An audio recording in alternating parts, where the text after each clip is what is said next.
Hi friends, நான் உங்கள் தோழி திவ்யா. தேர்ஸ்டே ஈவினிங் ரொட்டீன் தான் நான் உங்கள் கூட இன்றைக்கி ஷேர் பண்ண போகிறேன்.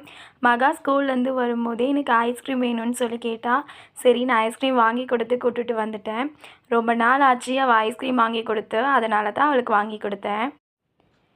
ஈவினிங் நம்மளோட ஃபஸ்ட்டு ஒர்க் டிஷ் வாஷரில் பாத்திரத்தை லோட் பண்ணுறது. அதுதான் நான் எப்பயுமே பண்ணுவேன்னு சொல்லியிருக்கேன் இல்லைங்களா.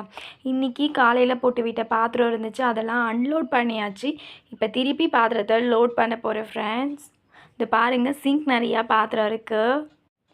என்னடா இது லோட் பண்ணுறதும் அன்லோட் பண்ணுறதும் ஒரு வேலையான்னு கேட்குறீங்களா? எனக்கு இது ஒரு வேலை தான். நீங்கள் எப்போயுமே பாத்திரத்தை கையில் கழுவுறீங்களா? பெஸ்ட் கையிலே கழுவுங்க. எனக்கு சின்ன பிள்ளைலேருந்தே பாத்திரம் கழுவுதுன்றது கொஞ்சம் பிடிக்காத விஷயம். அதனால் நான் இதை ரொட்டீனாக ஃபாலோ பண்ணுறேன். நீங்கள் எப்போயுமே கையில் கழுவுங்க. எக்ஸசைஸ் மாதிரி இருக்கும். நானும் ஒரு நாளைக்கு ஒரு தடவை தான் ஃப்ரெண்ட்ஸ் இதை பண்ணுவேன். மற்ற நேரத்தில் பாத்திரம் இருக்கும் போது ஹேண்டில் தான் வாஷ் பண்ணுவேன். மாவு சுத்தமாக இல்லை, காலி ஆகிடுச்சு. சரின்னு காலையிலே மாவுக்கு ஊற வச்சுருந்தேன். அதை தான் இப்போ கிரைண்டரை போட்டுட்ருக்கேன்.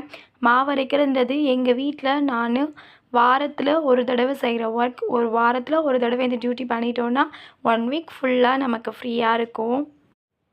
நம்ம கூட அட்ஜஸ்ட் பண்ணிப்போம். ஆனால் குழந்தைலாம் இருக்கும்போது மாவு இருந்தால் ஒரு ஆள் இருக்கிற மாதிரி, மகா எப்போ பசிக்குது அப்படின்னு சொன்னான்னா டக்குன்னு ஒரு தோசை ஊற்றி கொடுத்துடலாம். ஈஸியான ஒர்க்கும் கூட.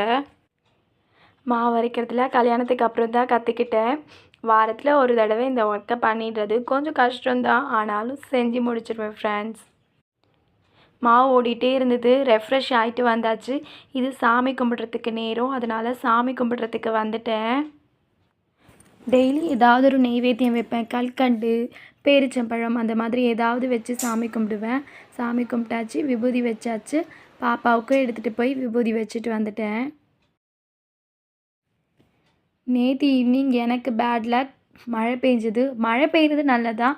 மாவு ஓடிட்டுருக்கும் போது மழை பெஞ்சது, கரண்ட்டு போயிடுச்சு. சரி ஓகே அப்படின்னு சொல்லி மழை பெய்யறத கொஞ்சம் நேரம் வேடிக்கை பார்த்துட்டு இருந்தோம். நல்லா காற்றடிச்சிது. கரண்ட்டும் இல்லையா, சரி மாவும் ஆஃப் ஆகிடுச்சு. அந்த ஒர்க்கை அப்படியே ஸ்டாப் பண்ணிவிட்டு மகாக்கு எக்ஸாம் நாளைக்கு தமிழ், அதை சொல்லி கொடுக்கலான்னு வந்துட்டேன்.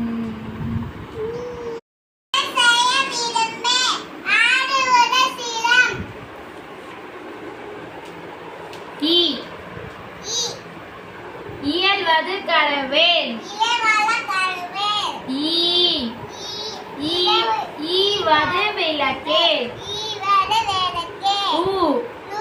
உடையது விளம்பேல், ஊக்கமது கைவிடேல். தமிழை பொறுத்த வரைக்கும் மகாக்கு இங்கிலீஷ் இருக்கக்கூடிய ஒரு ஃப்ளூவன்ஸான ரீடிங் தமிழில் இருக்காது. கொஞ்சம் வார்த்தைகள் வாயில் போகும்போது தடுமாறும். அதை நான் அவளுக்கு தெளிவாக சொல்லிக் கொடுக்க பழகிட்டு இருக்கேன். கூடிய சீக்கிரம் சொல்லி கொடுத்துருவேன்.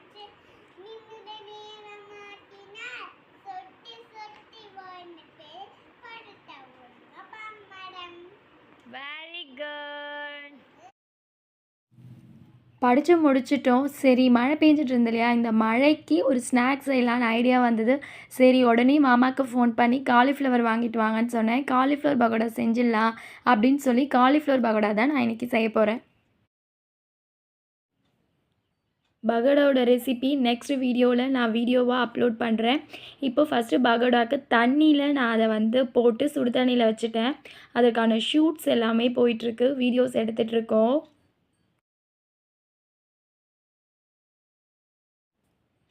இங்கே பாருங்கள், பகோடா செய்கிறதுக்கு பூண்டு உரிச்சது, அதுக்கப்புறம் கீழே குப்பையாக மாறிடுச்சு. மகா எப்பயுமே நான் என்ன பண்ணுறேனோ அதை தான் இமிட்டேட் பண்ணுவாள். அவளோட கிச்சனுக்கு அவள் போயிட்டு காலிஃப்ளவர்லாம் கட் பண்ணி வச்சு அவள் ஒரு பக்கம் காலிஃப்ளவர் பகோடா செய்கிறமா அப்படின்னா, நானும் சரி மகா செய், நம்மளையும் டிஸ்டர்ப் பண்ண மாட்டா, குழந்தையும் விளையாட மாதிரி இருக்கும் இல்லைங்களா, அதனால் நான் அதை அலோவ் பண்ணுவேன். கூட்டும் போது கொஞ்சம் கஷ்டமாக தான் இருக்கும். பரவாயில்ல, குழந்தையும் பாவம் சிங்கிளாக இருக்கிறதுனால அவள் இஷ்டத்துக்கு எது வேணால் பண்ணுன்னு விட்டு நான் கூட்டிடுவேன். சிங்சாங் பார்த்துக்கிட்டே மகா அவளோட குக்கிங்கை பண்ணிகிட்ருக்கா.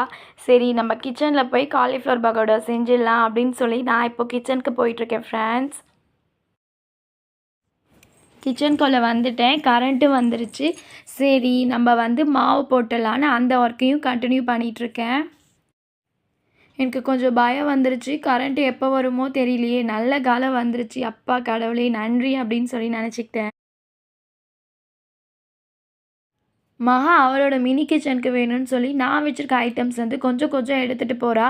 சரி எடுத்துகிட்டு போ கிளம்புமா அப்படின்னு சொல்லி அவளுக்கு கொடுத்துட்ருக்கேன். பகோடாவை எண்ணெயில் போட்டாச்சு. அதுக்கப்புறம் சரி வீடு கூட்டிடலாம். வீடு குப்பையாக இருந்தது இல்லைங்களா? வீடு கூட்டினா தானே சாப்பிட முடியும். அதை எண்ணெயில் போட்டுட்டு வந்து வீடு கூட்டிகிட்ருக்கேன்.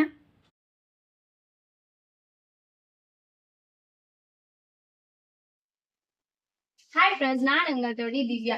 இன்னைக்கு ஈவினிங் ஸ்நாக்ஸ் தான் செய்ய போகிறோம். உங்களுக்கு நான் என்ன ரெசிபி கொண்டுட்டு வந்துட்டேன்னு பார்த்தீங்கன்னா, காலிஃப்ளவர் பகோடா தான் நான் செய்ய போகிறேன். அது எப்படி செஞ்சேன்னு சொல்லி உங்களுக்கு ஒரு ஷேர் பண்ணுறேன்.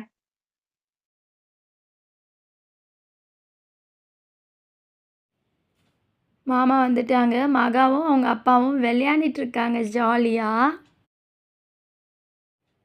பகோடா ரெடி ஆயிடுச்சு. அதை நாங்கள் சாப்பிட்றதுக்கு எடுத்துகிட்டு வந்துட்டோம். இப்போ எல்லாரும் ஒன்றா சேர்ந்து உட்காந்து நாங்கள் பகோடா தான் சாப்பிட போகிறோம். மகா எப்படி இருக்கு? மாமா நல்லா இருக்கா? தேங்க்யூ.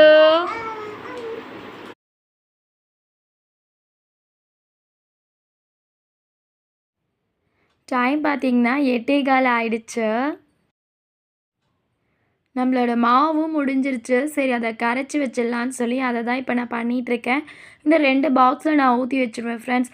ஊற்றிட்டு ஒரு பாக்ஸை எடுத்து ஒரு 2 ஹவர்ஸ்க்கு அப்புறம் வச்சுருவேன். இன்னொரு பாக்ஸை ஒரு 4 ஹவர்ஸ்க்கு அப்புறம் வைப்பேன். இது மழை காலம், புளிக்க லேட் ஆகும் இல்லையா? அப்பாடா ஒரு வழியாக மாவு அரைச்சி முடிச்சாச்சுன்ற திருப்தி. இப்போல்லாம் பார்த்தீங்கன்னா குழந்தை பிறந்ததுக்கப்புறம் செக்ஷனுக்கு அப்புறம் மாவு அரைக்கிறோம், கொஞ்சம் வேலை செய்கிறோன்னா முதுகு வலி வந்துடுது. எனக்கு பாத்திரம் கழுவும் போதே இதே பிரச்சனை தான். ரொம்ப நேரம் நின்றுட்டு ரொம்ப குனிஞ்சிலாம் பண்ணோன்னா முதுகு வலி வரும். மாவு அரைச்சி முடிச்சிட்டேன் ஃப்ரெண்ட்ஸ் ஒரு வழியாக.